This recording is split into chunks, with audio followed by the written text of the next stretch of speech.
जय हिंद दोस्तों। तो आज देखेंगे हमारा अगला अभिक्रिया है अवक्षेपण अभिक्रिया, जो कि काफी इंपॉर्टेंट नहीं है, थोड़ा बहुत है, इसमें देख लीजिए। अवक्षेपण अभिक्रिया कहता है कि कुछ ऐसी रासायनिक अभिक्रियाएं होती है जिनमें कोई प्रतिफल आपको पता है कि जैसे रिएक्टेंट यानी कि अभिकारक कौन है और प्रतिफल कौन है। अभिक्रिया होने से पहले यानी तीर से पहले कि जो यौगिक तत्व कुछ भी होते हैं उनको बोलते हैं अभिकारक यानी कि रिएक्टेंट, और अभिक्रिया के बाद यानी तीर के बाद जो हमारा प्रोडक्ट प्राप्त होता है वो प्रोडक्ट है यानी कि प्रतिफल है। तो जो प्रतिफल ठोस के रूप में विलयन से पृथक हो जाता है। विलयन क्या है हमारा, चलिए वो भी बताते हैं। ऐसी अभिक्रियाएं अवक्षेपण अभिक्रिया कहलाती है, यानी कि वो ऐसी अभिक्रियाएं जिनमें प्रतिफल ठोस के रूप में, किसके रूप में, ठोस के रूप में विलयन से पृथक हो जाता है। तो ऐसी रासायनिक अभिक्रिया को क्या कहते हैं, तो अवक्षेपण अभिक्रिया। सबसे पहले हम समझेंगे कि हमारा विलयन क्या है। विलयन जैसे कि हम शरबत बनाते हैं, चाय बनाते हैं, ये सभी क्या है, हमारे विलयन है। जैसे मान चलिए एक गिलास यहाँ पे वाटर है, क्या है, एक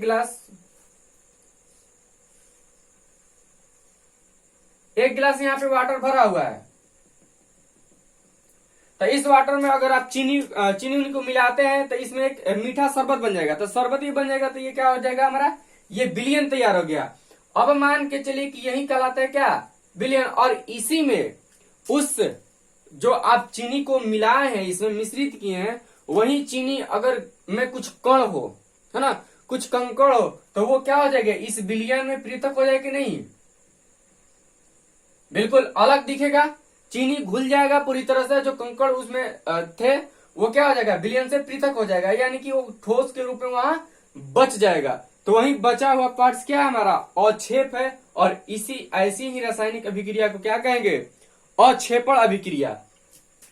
जैसे यहाँ पे एक यौगिक NaCl AgNO3 बना है, क्या, NaNO3 सोडियम नाइट्रेट और AgCl। तो ये एक द्विविस्थापन अभिक्रिया है। क्या है, आपको नहीं लग रहा है कि इसका स्थान यहाँ चेंज हो गया और ये इधर चेंज हो गया, यानी कि एक दूसरे से क्या हुआ है, ये चेंज हुआ है। तो जब डबल चेंज हुआ है तो यानी कि द्विविस्थापन हुआ है। अगर द्विविस्थापन का जो वीडियो आप नहीं देखे हैं तो इसका लिंक डिस्क्रिप्शन में मिल जाएगा, आप ऐसे प्लेलिस्ट में भी जाके देख सकते हैं। तो यहाँ पे द्विविस्थापन अभिक्रिया, यहाँ पे देखिए एक सिल्वर क्लोराइड का क्या बचा है, अवक्षेप बचा। ये ठोस के रूप में, सफेद चूर्ण के रूप में इसका अवक्षेप यहाँ पे बचता है। इसी वजह से ये क्या कहलाता है, अवक्षेपण अभिक्रिया। अगर कोई भी आपको अगर पूछेगा अवक्षेपण अभिक्रिया कौन है और चार दे दिया यहाँ पे रासायनिक समीकरण, तो आप कैसे पहचानिएगा, तो सीधा सीधा कुछ मत जानिएगा। अगर आपको पता है कि ये अवक्षेप है तो ठीक है, वरना जैसे ही ये तीर का निशान देगा ना, दिखाई, तो समझ लेना कि यहाँ अवक्षेप बचा हुआ है और यही हमारा क्या है, अवक्षेपण अभिक्रिया। और अवक्षेप क्या होता है आप समझ ही गए कि जो भी विलयन आप बनाते हैं, अगर उसमें कोई पत्थर कंकड़ या कुछ भी ऐसा पदार्थ जो उसमें न घुल पाए, तो वही वो ठोस के रूप में उसमें बच जाता है, तो वही हमारा क्या है, अवक्षेपण अभिक्रिया। चलिए अब इसके बाद जानेंगे उदासीनीकरण अभिक्रिया क्या है, इसको आप नोट कर लीजिए। चलिए देखते हैं अब अगला हमारा अभिक्रिया क्या है, उदासीनीकरण अभिक्रिया। यह काफी बार पूछा भी है बोर्ड के एग्जाम में, है ना। इसको ज्यादा नहीं, बस केवल डिफिनेशन अगर याद कर लेते हैं, एक दो उदाहरण, तो आपका काम चल जाने वाला है। डिफिनेशन कह रहा है कि वह अभिक्रिया जिसमें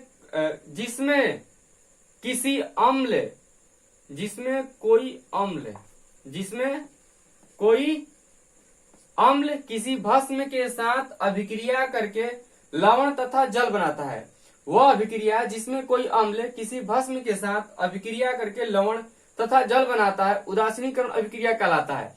इसमें आपको नए नए वर्ड देखने को मिले होंगे, क्या, अम्ल, भस्म, लवण। ये जल तो सब लोग जानते हैं, जल बचपन से पीते आ रहे हैं ना, जल का प्रयोग करते आ रहे हैं बाकी सब। और ऐसी अभिक्रिया को क्या कहेंगे, उदासीनीकरण अभिक्रिया। अब इसमें देखिए हमारा क्या है कि जो अम्ल है, अम्ल, भस्म और लवण के बारे में ठीक इससे अगले चैप्टर में ही जानेंगे बहुत ही अच्छे से। लेकिन थोड़ा सा सुन लीजिए, अम्ल जो होता है स्वाद में खट्टा लगता है ना, और भस्म क्या लगता है, कड़वा। लवण इन्हीं दोनों से मिलके एक लवण तैयार होता है। जैसे कि यहाँ पे है जल, जैसे कि यहाँ पे एक अम्ल है और एक यहाँ पे भस्म है। लेकिन दोस्तों आपको कैसे पता चलेगा कि ये अम्ल है और ये भस्म है, यानी कि क्षार है। ये स्वाद में खट्टा लगेगा, ये स्वाद में कड़वा लगेगा, हाँ। तो ये अम्ल आखिर ऐसा क्या है इसमें कि पहचानिएगा।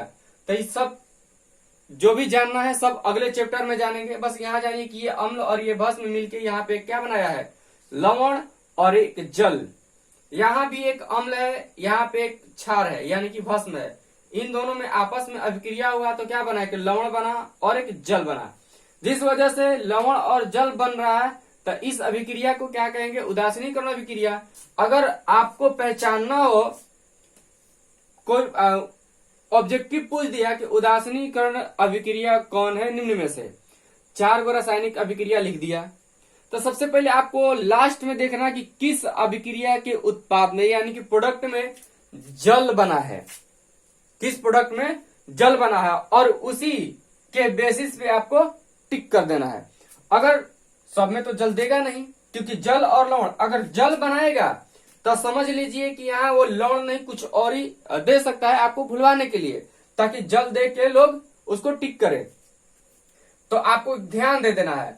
लेकिन सब में जल डालेगा नहीं, 1-2 में डाल सकता है ताकि आप उसमें गड़बड़ाएं। लेकिन अक्सर एक ही ऑप्शन देगा जिसमें आपको जल देखने को मिलेगा, और फट से इसको क्या करिए, टिक कीजिए कि यही क्या है, उदासीनीकरण अभिक्रिया। क्योंकि उत्पाद में क्या बनता है, लवण और जल।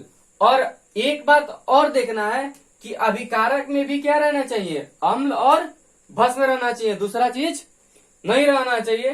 तो इस तरह से यह भी उदासीनीकरण अभिक्रिया खत्म हुआ। आगे देखेंगे ऑक्सीकरण, अवकरण, उपचयन, अपचयन, जो भी है, अकारक, ऑक्सीकारक।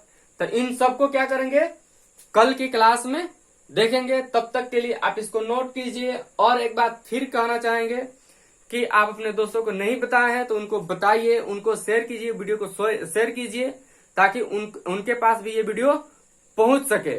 क्योंकि कुछ ही दिनों में इस पे इन सभी चैप्टरों का आंसर आने वाला है ना, क्वेश्चन का। जो भी साइंस के जैसे फिजिक्स, केमिस्ट्री, बायोलॉजी अलग अलग जो होता है, उस किताब के जैसे भारतीय भवन अक्सर लोग खरीदते हैं, अलग प्रकाशन के खरीदते हैं, बहुत सारे प्रकाशन। तो वो सब नहीं, जो एक सरकारी किताब आता है जिसमें सभी चैप्टर रहते हैं, 16 चैप्टर है। साइंस में केवल एक बुक आता है उसका। तो उन सब में जितने क्वेश्चन आते हैं उन्हीं में से समझ लीजिए कि बोर्ड में भी पूछता है।